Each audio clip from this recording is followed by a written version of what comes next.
અમદાવાદના ધોળકામાં શિક્ષિકાની હત્યાનો મોટો ખુલાસો થયો છે। શિક્ષિકાના પતિએ જ પત્નીની ઘાતકી હત્યા કરી હતી।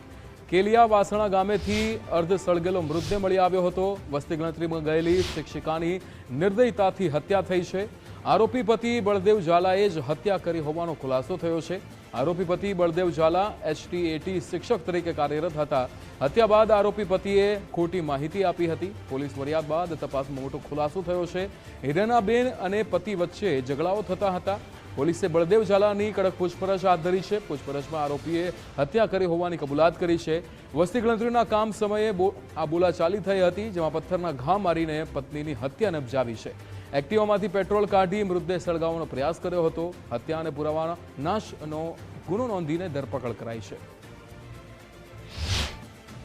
રીનાબેન અને પોતે એક્ટિવા ઉપર બેસી વસ્તી ગણતરીના કામે નીકળેલ, પરંતુ રસ્તામાં જ બંને વચ્ચે ઉગ્ર બોલાચાલી થઈ જતા તેમણે રીનાબેનને રસ્તામાં જાડી ઝાંખરીવાળી જગ્યાએ ઉતારી તેમને પથ્થરથી ઘા કરી તેમનું મરણ નિપજાવે।